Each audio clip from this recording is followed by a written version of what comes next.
Now, on a special edition of KGW News, tens of thousands without power following powerful wind. What to know during this weather impact alert. Plus, from the ongoing shutdown to the possible deployment of troops, what some community leaders have to say about the current state of the federal government. So we need those federal dollars to come in to help our small business people. And another step towards recovery 5 years after the devastating Labor Day wildfires. This is probably not the last fire we're going to see. Unfortunately, it's probably not the last fire to be caused by a utility. And thanks so much for joining us on this special edition of KGW News. I'm John Adams. Our top story tonight is weather, with the ongoing system bringing rain and heavy wind to the metro and the valley, leaving tens of thousands without power. We're going to get to that in a minute, but first, here's a live look at conditions over the Rose City right now. Our weather impact alert is going to continue for the rest of the evening with more chances of wind and rain. Let's check in with meteorologist Joe Ranieri with those details. Hey, Joe. Hey there, Johnny. We could also see some thunderstorms develop as well. So here's a look at our weather impact headlines. It's going to be wet with a lot of mountain snow later on tonight and into tomorrow. So very windy tonight. We've been seeing gusts at times anywhere from 30 to 40 miles an hour throughout parts of the metro area. We have been seeing some thunderstorms at times as well. Heavy snow in the Cascades. Yeah, get this, anywhere from 4 to 8 inches of new snow overnight, 3,500 feet and higher. Then tomorrow we'll kind of transition into more just some scattered showers, some sun breaks, but not as blustery. So here's a look at when the impact will be wrapping up. It's going to be basically through the evening. Very windy with gusts up to about 40 miles an hour at times throughout the valley. And rainfall amounts have been relatively impressive, just over 1/4 of an inch over in Hillsborough, about 1/3 of an inch over in McMinnville. Now along the Oregon coast, Hoquiam there along the Washington coast, closing in on close to an inch of rain. I bet you by the end of the night, by midnight, we will be close to that 1 inch in a few locations. So as we bring in Futurecast tomorrow, we'll continue to see showers roll through. Another round will be just a couple hours away. Heavy at times, a steady stream of rain to start things off for the first part of your Sunday, and then we'll transition to more scattered showers here and there. So here's a look at the satellite and radar. You can kind of see that mountain snow that's been piling up. Last check, about 5 to 7 inches of snow has fallen throughout the Oregon Cascades, at least outside this ski resort. So we'll be looking at rain from tonight all the way into the early part of tomorrow afternoon. We also have that high wind warning along the Oregon coast, wind advisory throughout the metro area, and there's also a winter weather advisory throughout the Oregon Cascades, 3,500 feet and higher until early Monday morning. I'll talk more about your detailed forecast in just a few minutes. All right, Joe, thank you. We'll see you soon. Well, back to the outages, with Pacific Power saying tonight they have more than 200 crew out working. As of last check, there were more than 10,000 PGE and Pacific Power customers that were still without power, most of them either in Marion County or south of Salem. At its peak around 2:45 this afternoon, nearly 40,000 customers had lost power. Corbett Fire District 14 also reported down power lines in their area. Just before 7, crews shut down Southeast Gordon Creek Road from Trout Creek Road to the county line so they could restore power there. And check out this video and the pictures shared on social media by the Longview Fire Department. They say they've responded to multiple incidents over downed trees and power lines across town. In one instance, a large tree fell on a home. No one was hurt. Well, new tonight, Portland police are currently investigating a shooting that sent a man to the hospital.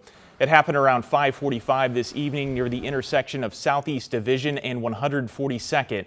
The victim's condition is not yet known at this time. PPB says the suspect or suspects left before they arrived.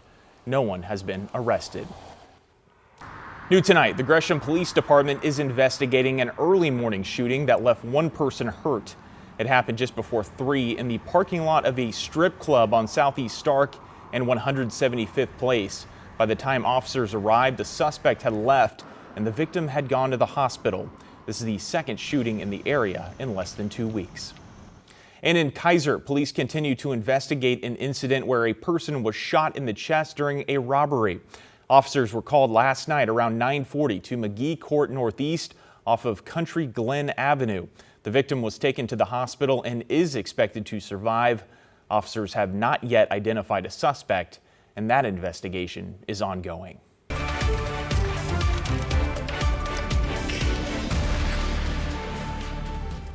Black leaders from the local level all the way to the federal level gathered in Portland earlier today to push back against the Trump administration's policies. Jake Holter was at that town hall and brings us those details. The town hall covered everything from the ICE presence and the National Guard deployment to cuts to programs like SNAP threatened by the government shutdown. I heard the other day that Portland was burning. I want you to know that the message back to Washington, D.C. is that Portland is burning. We're burning with love. We're burning with compassion. We're burning with brotherhood. We're burning with sisterhood. Black community leaders, troubled by recent events both here in Portland and nationally, invited folks to a town hall to hear from the community directly. People all the time who are losing hope, who are feeling despair, who are already defeated in the onslaught which has just begun.